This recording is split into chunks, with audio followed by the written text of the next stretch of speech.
This is Cybersound, your simplified and fundamentals-focused source for all things cybersecurity, with your host, Jason Pufall. Welcome to Cybersound. I'm your host, Jason Pufall. Today, joined by two special guest stars who are experts in E-Rate. We've got Joe Pillo from E-Rate First and Owen Black from Vancord. Guys, thanks for joining. I appreciate it. Thanks for having us. Thank you. So E-Rate obviously has been around for a long time, and Vancord has, I think, a variety of clients that have taken advantage of the program to fund some of their infrastructure or bandwidth related activities. But I'm confident there are a lot of people who just aren't familiar with the program, aren't really familiar with kind of what benefits it might have for their business and where they might be able to use it. So we brought Joe on today to speak a little bit to sort of an overview of what is E-Rate. I'm sure you could probably talk for a long time, Joe, but maybe if we can spend a few minutes on that sort of executive summary for folks to give people a perspective. Excellent. Yes, it's one of those things. I don't want to bore you guys with this with the nitty gritty, every little detail about this, but it was put in place by the Clinton administration, signed into law based on the Telecommunications Act of 1996. And it was to provide telecommunications to schools and libraries nationally. That was part of that law. And it's actually called the Schools and Libraries Program of the Universal Service Fund. It's better known as the E-Rate. So that's where we are now. It's the largest tech funding source nationally. For schools and libraries, it's about $4 billion now. It's tied to inflation index per year. And it's not a tax, it's a public pass-through. So that's a big thing. You actually pay the telecommunication providers, your cell provider. If you look at your bill, you pay a fee, $1 a month, everyone does. You'll see a USF charge, and that goes into the big pool that all schools and libraries get back funding. And so this funding is a reimbursement program. So they get back 20 to 90% of their eligible cost. And this will be tied to their poverty levels. Usually schools use their free and reduced lunch figures, or they do an assessment, but most schools usually get 40%. Super high need inner city will get 90% back. There's two types of service, one being category 1, and you got to think of it as internet access and infrastructure, it's transport to the building. So that's category 1. The cost associated with that transport of internet and the internet cost, that's that piece. The category 2 is internal connections, manage internal broadband services, and basic maintenance. And that's the equipment, delivering that access from the building to the end user, the student, staff, whatever it may be. And so that's the eligibility. And this goes through an application process, various forms, and it's based on bidding. So that's a quick 101 of just the basic of E-Rate. It's a great thing. It was to expand internet out west where they did not have connections. They were on dial-up. It was to increase that to get high speed, really T1 networks back in the day, to get off dial-up, get on T1, and to subsidize those build-outs for those different vendors to get out there and put in fiber and connect those last kind of mile locations really out west where it wasn't connected. So maybe a couple of questions come to mind for me. Is it specifically for education? Like, for example, is it for state, local government at all, or is it purely, say K through 12 or high schools? Great question. It depends on the state, but it's mostly K through 12. In the state of Connecticut, juvenile justice, Head Start, and early pre-K, if it's a nonprofit, is eligible. Okay. And I think you had mentioned, say internet connectivity, and then, say associated costs for the in-building equipment. Can you be a little more specific about the types of things that this would cover? Yeah. So obviously internet comes into the building at a DMARC. You got to go to a firewall. The firewall is eligible. Cabling, any drops, routers, switches, wireless access points, any internal controllers, racks and UPSs. That's kind of the base stuff that's eligible under category 2. The actual physical equipment, or if it's cloud-based, that's also eligible that way too. Okay. And here's a term that I'm not really familiar with, and maybe you're already batting it around, but I know that MIBS or MIBS is is kind of one of the acronyms that is prevalent in E-rate. Can you describe what that means? That's really the growth. It's been added recently, last couple of years. It's managed internal broadband service. A lot of smaller schools and libraries don't have the staffing to hire someone, put them on staff to manage a lot of this stuff, or they need specialty, someone experts in like that specific product. So you could actually hire a company, and there's really three ways of doing it. You could say the entity, the school, we always call them entities, or library is an entity, right? They own the equipment and they need someone to manage it, to replace it, to fix it, to configure it, whatever it may be. That would be fall under MIBS. They may say, hey, let's purchase new equipment. That would be eligible also. And then the third part would be if they lease the equipment, full service lease, managed service to a third party to put it in, manage it, maintain it. And after the leases end, they actually would take it back or replace it with a new set of equipment. So really, MIBS is an acronym that it simply describes everything that you outlined in your executive summary, essentially, right? The broadband capabilities, the infrastructure piece, and then the management. Yeah, any managed service. Yeah. So like if you're managing a firewall, you can manage a switch. It could be, the wireless access points. It could be the cabling. All those can get managed by a third party, and those costs can be offset by the E-rate. So for right now, a lot of schools don't know this, but they're paying someone a third party, and hey, it's X dollars a month for this, and they don't realize they can get it E-rated through the program and get whatever discount they get back on that cost. So then really, if somebody's currently paying a managed service provider or maybe a security provider of some sort, is there any negative to applying for E-rate funds for that? Because if you're already paying, you might have just the added benefit of getting some reimbursement as part of that, rather than starting from scratch and not knowing exactly what you're getting back. Yeah, I mean, it's difficult because in the application cycle, there's not a difference of filing a $200 application and $2 million application. So that goes back to the staffing thing. Who on the staff is going to go through the process of being able to hey, we know we have eligible costs. I heard I can get it E-ratable. How do I go about getting that funded so I can get the money back on that stuff I'm already paying for? This is a great way, if they educate themselves, they learn about the program a little bit, or if they hire a consultant, that they could go about, getting that return on that stuff that they already pay for. So, Owen, I know that you have a variety of clients that have taken advantage of E-rate. Out of curiosity, has it been primarily for equipment purchases? Has it been for the management piece? Yeah, lease. Is there any trend that you see in terms of the interest or the direction people like to go with this? Well, interestingly enough, Vancord started about 20 years ago and building and supporting networks, and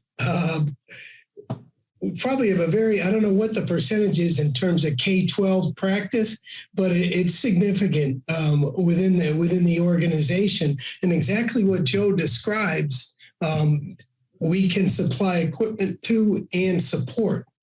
And as the company has matured, so have our offerings. Okay, so we can provide the bandwidth if needed from almost any carrier.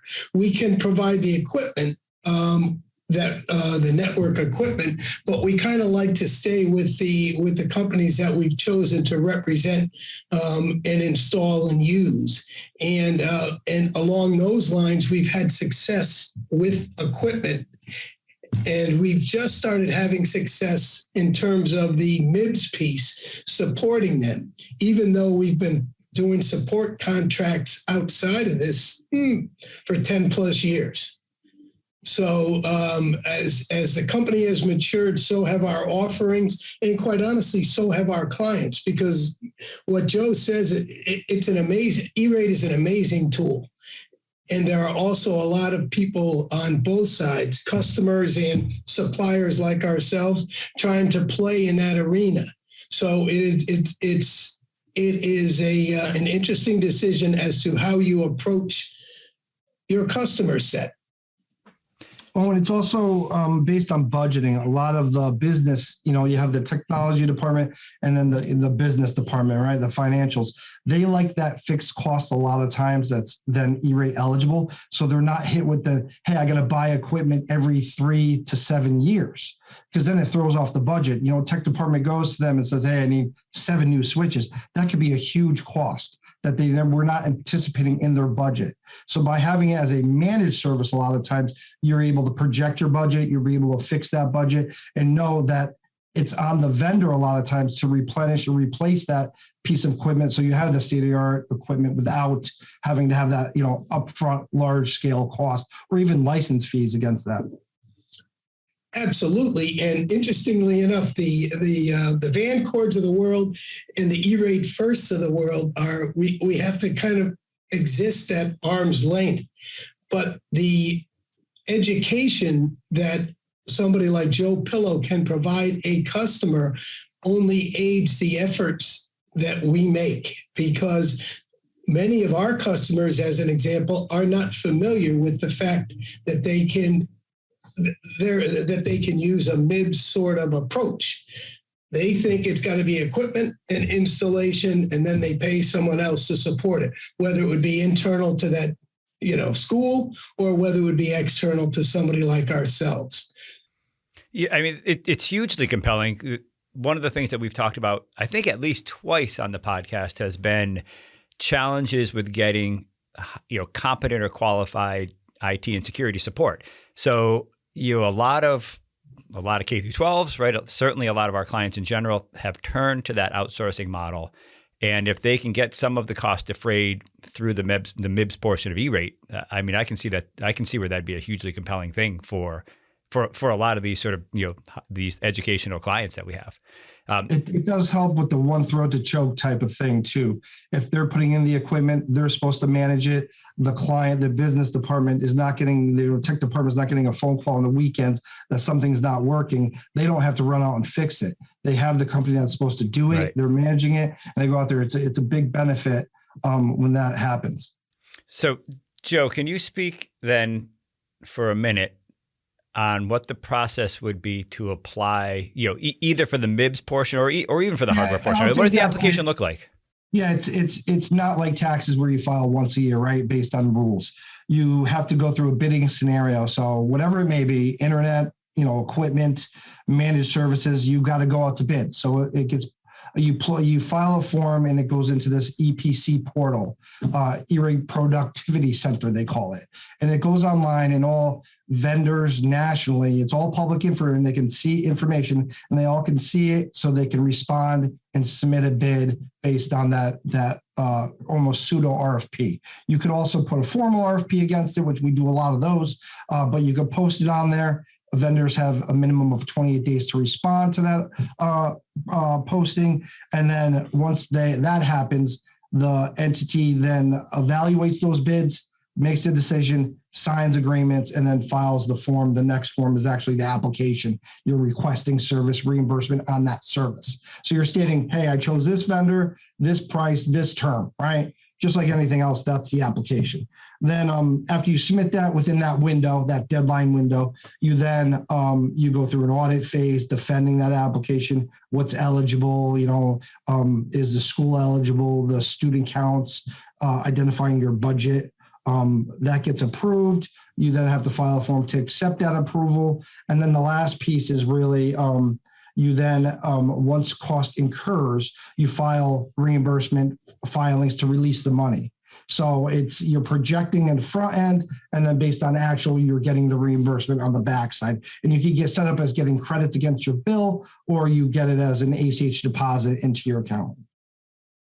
For the entity who's reviewing the RFPs, if you will, yep. Do they simply have to select the lowest bidder, or are there other qualities? Great question. It's you have to. It's got to be the lowest. So price has to be the primary factor, but it's not the only factor. So service can factor into that. Yeah, so on your bid assessment, you have a template, a basic bid assessment. And, hey, we're putting prices 30% of the award. Then you have maybe local vendor, previously worked with, different factors on that list that you can have. And will they implement all different things on there you can have? And then based on that criteria, you flush out why you chose that vendor. But price has to be. That's what they audit really, is to determine that. Hey, did you evaluate the pricing against each other properly? But doesn't mean that the lowest or highest bidder wins or loses the actual award. I think Owen, maybe you had a question. Yeah, not a question so much, just a little clarification. When what the Vancords of the world are supposed to be doing during the year and during the evaluation period, the bids come out, so to speak, with the language of or equivalent, or okay. So if someone is a Cisco shop and you represent somebody like Ruckus, you're allowed throughout the course of the year to try and point out the differences in the products and to try and shift possibly that entity's network from one equipment manufacturer to the other. The interesting piece when you get to the MIBS sort of arrangement is they're just basically asking the entity for the function to occur and for it to be properly supported. And I think it's an interesting nuance. Yeah, they want obviously the whole process being bid on being open and fair, right? So you're bidding stuff, all vendors can respond to. You evaluate based on that. You choose which vendor makes the most sense for you for that next year's application. And you have to file every year, just like taxes, right? You have to bid it or state you already have a contract from previous year on that. So if they did sign a 3 or 5 year MIBS contract, they don't have to bid that every year. They just got to reference that original bid on the application. So that's helpful. Just like internet access contracts, you're able to bypass at least that first bidding phase if you do award a multi-year contract. But there is the requirement to have an application annually, even if you have a multi-year support agreement with a correct. You got to point back and say, hey, I'm still requesting reimbursement based on our bid last year, which is contracted for 3 years that we assessed properly under the original bid. So that's what you're posting on that. So every year, no matter what they have, they still have to request that reimbursement for service. So I would imagine that, for folks who are listening who might not have taken advantage of E-rate in the past, and you've referenced taxes now a couple of times, there's probably an E-rate application season. What are typical dates for this? Yes, unfortunately, we're in it now. So okay.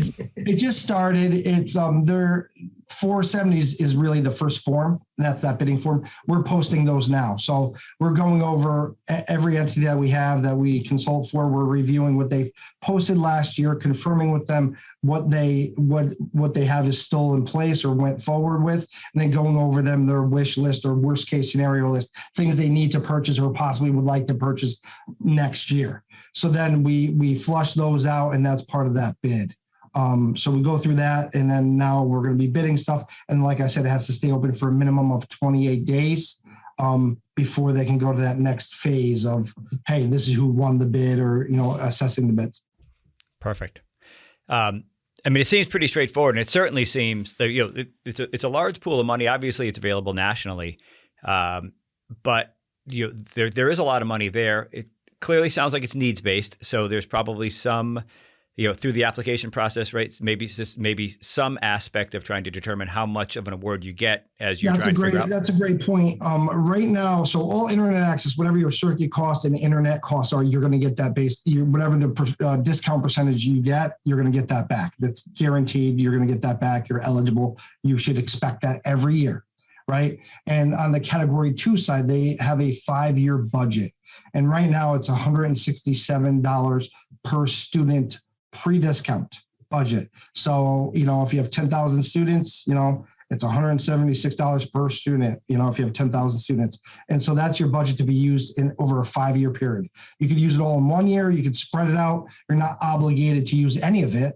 But that's what your max allocation is. Now, there is a floor. A lot of smaller schools, there's a floor of $25,000 pre-discount. So if you have, I think it's less than like 67 students, that school can have $25,000. And this is where like an E-rate consultant sometimes helps, is like if you have, say, 10 schools, you're pre-K or Head Start, and you have 10 schools that only have 12 each. Well, you can identify each school as a $25,000 instead of a pool of all the students you have together. So your category two budget would be much higher, the pre-discount wise. So it's a calculation.